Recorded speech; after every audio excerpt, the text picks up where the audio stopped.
బెంగళూరు అంటే సినిమా ఇంట్లో పోతుంటే పోలాం అంటే అబద్ధం ఎప్పటికీ థియేటర్ ఖాళీ అయిపోయినప్పుడు చూసాం మేము. ఇంకా 6వ రోజు 7వ రోజుకు థియేటర్ ఖాళీ అయిపోయినాక వెళ్ళి చూసాము. ఇప్పుడు ఓటీటీలో వచ్చేస్తుంది మేడం, చూసి చూడకపోతే అబద్ధం ఓకే మేము చూడలేదు మేము చించినా పొడిచా చెప్పిన అబద్ధం అన్ని. ఓపెన్ మీరు డైరెక్ట్ ఓపెన్ చెప్పాను, నేను చూసా 1 వీక్ తర్వాత చూసా. నాకైతే అంత ఇంప్రెస్ సినిమా అయితే కాదు. ఆ సినిమా చూసి నేరగాళ్ళు ఇంకా నేరాలు చేసి నేర్చుకోవచ్చు ఇంకా బాగా. మీ జిల్లాకు సంబంధించిందే కదా మా సినిమా, మా తిరుపతే కదా అది, అందుకే చూడాల్సి వచ్చింది. మా తిరుపతి, మా గంగమ్మ గుడి, మా జాతర ఏంటి కథ సినిమాలో అనేసి. ఇంకెవరో చూడకపోతే ఓకే నేనేమనుకో, మా ఊరి సినిమా మేము చూడాలి కదా, అందుకే చూస్తారు. స్థాన ఎలా చూస్తున్నారండి అంటే as a Janasena of course, లేదంటే ఆ ఫ్యామిలీకి సంబంధించిన హీరో మూవీ కాబట్టి మేడం అది నాకు ఇక్కడ అరెస్ట్ ఇష్యూ అంతా కూడా మీకు తెలిసి ఉంటుంది. అరెస్ట్ ఇష్యూ పవన్ కళ్యాణ్ గారు కూడా ఖండించారండి. సినిమాగా చూడండి, సినిమా మీద కక్ష కట్టకూడదు, సినీ పరిశ్రమ చాలా ఇబ్బందుల్లో ఉంది, దాన్ని కాపాడాల్సిన బాధ్యత ఉందని చెప్పారు కాబట్టి దాని గురించి ఎక్కువ కామెంట్ చేయకూడదు. బట్ వాళ్ళ ఫ్యామిలీకి అంతా బాగానే ఉన్నారని అనిపిస్తుంది మేడం. అంటే ఇది ఆ ఎలక్షన్ ముందు ఆ కర్నూలు పోయి అనవసరంగా అల్లు అర్జున్ అదొక పెద్ద రచ్చ చేసుకున్నాడు. ఆ ప్రచారం పోయి అతనికి శిల్పా రవి సౌరతం ఎమ్మెల్యే ప్రచారం అది కొంచెం బాగా అంటేనే, ఎందుకంటే ఈరోజు అల్లు అర్జున్ ఫ్యామిలీకి అల్లు అర్జున్ ఎన్నైనా చెప్పని మెగా అని లేకపోతే నో అల్లు అర్జున్. మీరు కానీ రికార్డ్ చేసుకోండి, మెగా లేకపోతే నో అల్లు.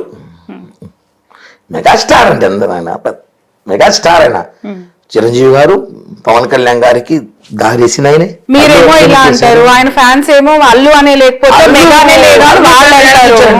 అల్లు రామలింగ అల్లు చేసుకోకపోతే మెగా ఎక్కడ వాళ్ళు అంటారు. మేడం అది ఫ్యామిలీ.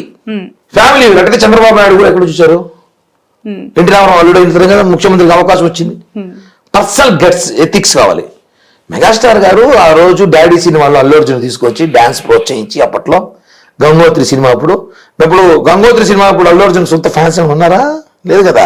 మేమంతా బ్యానర్లు వేసాం కదా, మేమంతా సినిమా టికెట్లు కొన్నాం కదా, హౌస్ఫుల్ చేశాం కదా. ఆర్యా 2కి ఫ్యాన్స్ వచ్చారు అప్పుడు, లేరు కదా. ఆర్యా 3 మళ్ళా 3కి ఫ్యాన్స్ వచ్చారు, లేదు కదా. దేశముద్ర సినిమాకి ఏమైనా ఫ్యాన్స్ వచ్చారు, లేదు. మెగా ఫ్యాన్సే కదా, మెగా కుటుంబం ఫ్యాన్సే కదా. ఆ రోజు అల్లు అర్జున్ అంత మేమే చూసుకునేదంతా. ఈ రోజు కూడా మేము చూస్తున్నాం కదా, ఏడున్నారో అది మెగా కుటుంబంలో ఒక వ్యక్తి అని మేము భావిస్తాం. అది అతను వాళ్ళు చూసుకోలేదు, అది వాళ్ళకా మా విలాంక మామలా వాళ్ళు మాకుంది. మేమైతే వాళ్ళు అతను మెగా ఫ్యామిలీలో ఉన్నాడు కాబట్టి అతని సినిమాలు చూసాం. మేము ఆ రోజులు బ్యానర్లు పెట్టినాం, థియేటర్గా టపాసులుగా ఇచ్చినాము, సంబరాలు చేసుకున్నాం, పొట్టేలు కోసి భోజనాలు పెట్టాం. అవన్నీ ఎందుకు చేసామంటే నువ్వు మెగా కుటుంబంలో వ్యక్తి, చిరంజీవి గారు వ్యక్తి, ఆ రోజు ఆడియో ఫంక్షన్ చిరంజీవి గారు కళ్యాణ్ గారితో వచ్చే వ్యక్తి కాబట్టి అలా అనుకున్నాం. అంతేగాని సొంతంగా వాళ్ళకి ఫ్యాన్స్ ఇప్పుడు వచ్చుండొచ్చు, ఇప్పుడు జనరేషన్ పిల్లలు వచ్చుండొచ్చాము, కానీ ఫస్ట్ గతం మర్చిపోకూడదు. ఇప్పుడు ఫ్యాన్ బేస్ మెగా లేకపోతే ఇవంత లేదు, మెగానే అంతే. ఫైనల్ క్వశ్చన్, 3 సార్లు ఎమ్మెల్యేగా బాలయ్య హ్యాట్రిక్ కొట్టారు కదా హిందూపురం నుంచి. ఆయనకు మంత్రి పదవి లేదు, నాగబాబుకి మంత్రి పదవి ఎందుకు, ఆయనకి ఎందుకు ఇవ్వాలి అని చెప్పి ప్రశ్నిస్తున్నారు చాలా. ఖచ్చితంగా ఈ విషయం మీరు చంద్రబాబు గారిని అడగాలండి, లేదా లోకేష్ గారిని అడగాలి, లేదా నారా బ్రాహ్మణి అడగాలి. మాకే తెలియదు విషయం ఎందుకు ఇవ్వట్లంటే ఆల్రెడీ అల్లుడికి ఇచ్చున్నారు కదా ఇతనికి, నారా లోకేష్ కి. ఫాదర్ సీఎం గా ఉన్నారు, మరీ ఆయన మంత్రి ఇచ్చేసి పబ్లిక్ మాట్లాడుకునే అవకాశం మనం కూడా ఇవ్వకూడదు. బాలయ్య బాబు కూడా అడిగాడు లేదు, నాకే తెలియదు, ఆయన కావాలని అడిగాడు లేదు మనకు తెలియదు. ఇంకా ఈ విషయాన్ని మాత్రం ఖచ్చితంగా వాళ్ళ పార్టీ వాళ్ళని అడిగితే బాగుంటుంది ఏమనిపించింది. మళ్ళీ వాళ్ళ పార్టీలో డెప్త్ కిరణ్ పార్టీ దాని మా పార్టీలోకి వస్తున్నాడు మాట్లాడుతున్నారు కాబట్టి ఆ విషయాలు టీడీపీ వాళ్ళు అడిగితే బాగుంటుంది సమాచారం. ప్లీజ్. ఇక్కడ 2 questions ని ఫైనల్ గా నేను ఒకటే సింగిల్ క్వశ్చన్ గా మిమ్మల్ని అడుగుతా కిరణ్ గారు. ఆంధ్రప్రదేశ్లో రోడ్లకి సంబంధించి వాస్తవంగా ఎలక్షన్స్ ముందు నుంచే చాలా పెద్ద ఎత్తున టీడీపీ, జనసేన, వైసీపీ పైన దుమ్మెత్తిపోసింది. అధికారంలోకి వచ్చిన తర్వాత పవన్ కళ్యాణ్ కేంద్రం నుంచి నిధులు తీసుకొచ్చి సొంతంగా ఫండింగ్ రైజ్ చేసి నేను రోడ్లు వేయిస్తూ ఉన్నాను అని చెప్పి మీ జనసేన జన సైనికులు అవ్వచ్చు, మద్దతుదారులు, పార్టీ నుంచి కొంతమంది మీలాంటి నాయకులు మాట్లాడుతున్నారు. ఒకటి, ఇక్కడ తెలుగుదేశం పార్టీ నుంచి ఆయనకు కావాల్సిన ఫండింగ్ అనేది సమకూర్చట్లేదా అనేది ఒకటైతే, ఈ సపోర్టివ్ సిస్టమ్ కేంద్రం నుంచి ఉన్న ఈ సపోర్ట్ సిస్టమ్ని యూజ్ చేసుకొని పవన్ కళ్యాణ్ గారు సీఎం అవ్వటానికి పావులు కదుపుతున్నారు అనేది. రోడ్లు చూపించి సీఎం అవసరం మాకు లేదు madam. First of all road అంటే నాట్ ఓన్లీ దట్, అన్ని రకాల మేడం. కేంద్రం నుంచి నిధులు తీసుకురావడంలో పవన్ కళ్యాణ్ గారి పాత్ర ఖచ్చితంగా ఉంది. ఇప్పుడు నిధులు వస్తున్నాయంటే కూడా చంద్రబాబు గారి సారథ్యంలో పవన్ కళ్యాణ్ గారు కూడా చెప్పడమే. ఎందుకంటే ఎన్నికల ముందు మాకు ఇచ్చిన హామీలు మోడీ గారు మాకు ఇచ్చిన హామీల్లో భాగంగా ఎవరు తీసుకొస్తారు? ఆ నిధులకి సీఎంకి కుర్చీకి సంబంధం లేదండి. అది వేరు ఇది వేరు. రోడ్లు వ్యవస్థ నిజంగానే మీ దగ్గర డబ్బులు మీరు కూడా ఇచ్చే రోడ్లు, నా దగ్గర డబ్బులు నేను కూడా ఇచ్చే రోడ్లు. రోడ్లు అనేది ఆంధ్ర రాష్ట్రం చాలా చండా దరిద్రమైన రోడ్లు. ఇప్పుడు కూడా కొన్ని సెట్ కాలే ఇంకా వాస్తవం. ఇప్పటికి 85% కంప్లీట్ అయిపోయింది. ఇంకా కొన్ని రోడ్లు బాగు చేసే అవసరం ఉంది.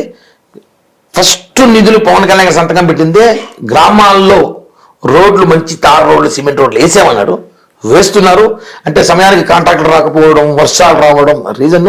కరెక్ట్ టైం ఉగాది కల్లా చూడండి, ఉగాది కూడా ఇంకొక 15-20 days చూడండి, మీరు మా ఏపీ రోడ్ల మీద రైలు వెళ్ళిపోవచ్చు. ఎక్కడికైనా స్పీడ్ బ్రేకర్ లేని రోడ్లు రైలు వెళ్ళిపోవచ్చు. ఇంకా స్పీడ్ బ్రేకర్లు ఉంటాయి, అది లేకపోతే మళ్ళీ ఇబ్బందులు. స్పీడ్ బ్రేకర్ లేకపోతే మళ్ళీ కేసు పెడతారు. అవన్నీ కాదు, మంచి రోడ్ల మీద మంచి ప్రయాణం, బండ్లు పంచలే కాకుండా ప్రశాంతమైన వాతావరణంలో వెళ్ళొచ్చు అని చెప్పి కూడా ప్రామిస్ చేస్తున్నాం. షూర్. ఒకవేళ గతుకుల రోడ్లు, ఫోటో తీసి వాట్సాప్ పెట్టండి. గుంటలు పడిన రోడ్లు ఆంధ్ర రాష్ట్రంలో ఎవరికైనా కనిపిస్తారు, ఫోటో తీసి ట్వీట్ చేయాలి. పవన్ కళ్యాణ్ గారికి పెడితే మీరు నాకు పెట్టండి. మా ట్వీట్, మా కిరణ్ జనసేనకి ట్వీట్ చేయండి. మేము వెంటనే అక్కడ అధికారులు ఎవరో కనుక్కొని అక్కడ ఏపించే బాధ్యత మాదే. ఖచ్చితంగా అవకాశం రాదు ఛాలెంజ్ చేస్తున్నారు. రాదు 1 month లో మొత్తం ఆల్మోస్ట్ 100% మొత్తం రోడ్లు పూర్తయిపోతాయి. ఒకవేళ వర్షాలు పడి మళ్ళీ ఏమైనా ఇబ్బంది, రోడ్లు ఏమైనా చిన్న చిన్న గుర్తుకులు పెడితే దాన్ని మైక్రోస్కోప్స్ చూసి వైసీపీ నాయకులు ఫోటోలు పెడితే మాత్రం నేనేం చేయలేను. నిజమైన రోడ్లు పోతే మాత్రం దాన్ని ఏపించే బాధ్యత మాది. Thank you for your valuable time. చాలా విషయాలు. ఫస్ట్ ఇంటర్వ్యూ మీతో నాకు ఇది. ఇలాంటి ఇంటర్వ్యూలు ఇంకా ఫ్యూచర్ లో చాలా చేయాలి. ఖచ్చితంగా మేడం, మీ సహకారం, మీ ఛానల్ సహకారం ఇప్పుడు మాకు ఉండాలి, మా జనసేన పార్టీకి ఉండాలి. Thank you madam. Janasena party ఖచ్చితంగా ఉంటుందండి. మా సహకారం ఎప్పుడు. మీ పవన్ కళ్యాణ్ గారి సీఎం చేయడంలో మీరు ఎంత భాగస్వామ్యంతో, ఖచ్చితంగా పట్టుదలతో ముందుకెళ్తున్నారు, అది నిర్విరామంగా జరగాలి.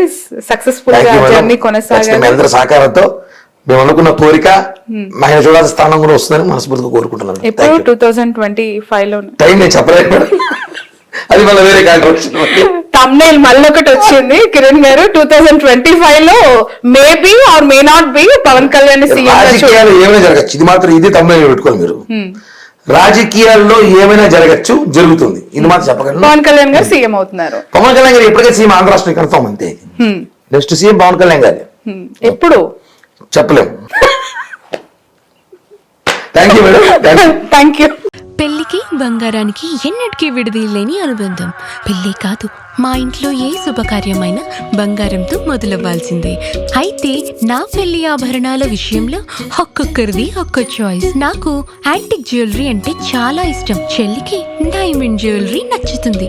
అమ్మ టేస్ట్ పక్కా ట్రెడిషనల్, నాన్నేమో పక్కా commercial. Best price, quality and service కావాలంటాడు. ఇక నానమ్మ అయితే తన పాత బంగారానికి 100% బైబ్యాక్ కావాలంటుంది. అయినా నో టెన్షన్. మా అందరి అభిరుచులకి ఏకైక ఎంపిక మానేపల్లి జ్యువెలర్స్. తరతరాలుగా తరగని స్వర్ణ బంధాలు మన మానేపల్లి జ్యువెలర్స్.